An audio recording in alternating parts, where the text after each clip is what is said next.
Алла Таалага жалынып жалбарганда сөзсүз дуа тилегибизге салаватты жуурушубуз керек экен. Пайгамбарыбызга салават айтуу менен чечилбеген кыйынчылыктарды чечип, алдыда турган тосполордун баарынан оңой эле өтүп кете аласыз. Тынбай салават айта берсеңиз, тилектериңиз сөзсүз орундалат. Салават айтуу менен күнөөлөрүңүз кечирилет. Сүйүктүү пайгамбарыбыздын шапаатына ээ болосуз.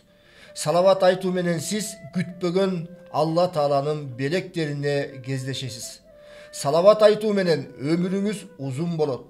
Сүйүктүү пайгамбарыбыз өзү айтат: ким мага бир салават айтса, Алла Таала ага 10 салават айтат. Ким мага 10 салават айтса, Алла Таала ага 100 салават айтат. Ким мага 100 салават айтса, Алла ага 1000 салават айтат.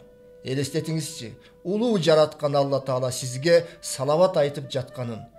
Ким мага күндө чын жүрөгүнөн 1000 салават айтып жүрсө, бейишке мени менен ийиндеш кирет дейт. Туура. Алла Таалам Кур'ан аяттарында Аузу биллахи минеш-шейтонир-раджим, бисмиллахир-рахманир-рахим. Инналлаха ва малаикатаху юсаллуна алан-наби. Я эйюхаллазина аману саллу алейхи ва саллиму таслима. Чындыгында Алла Таалам жананын периштелери пайгамбарга салават айтышат. О иман келтирген пенделерим, силер дагы пайгамбарга жана салам жана салават айткыла.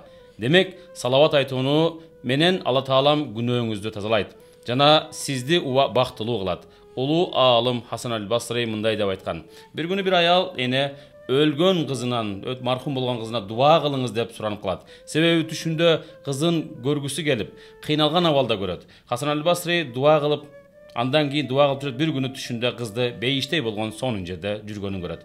Таң калып кыздан сурайт: өткөндө кыйын абалда элең, бирок азыр бейиштей жерде жүргөнүңө эмне себеп болду десе, кыз айтат: биз бул жерде ушул мазарлыкта 500дөй мархум жатабыз. Бир күнү бирөө өтүп бара жатып, пайгамбарыбыз саллаллаху алейхи вассаламга салават айтып өттү. Биздин рухубузга багыштады. Ошол салаваттардын урматына баарыбызды Аллахым кечирим, бизге жыргалчылык тартууладу деген экен.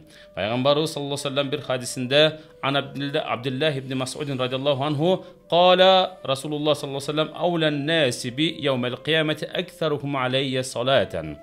Абдулла ибн Мас'уд риваят кылган хадисте пайгамбарыбыз кыямат күнү инсандардын эң жакшысы жана мыктысы мага эң көп салават айткандар.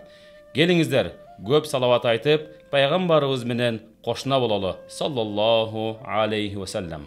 Уктап жаткан жүрөктөргө туюлуп, урмат кылбас колдор сага сунулуп, кылым бою Мухаммад деп турсамчы, кый кырыгым бүт дүйнөгө угулуп.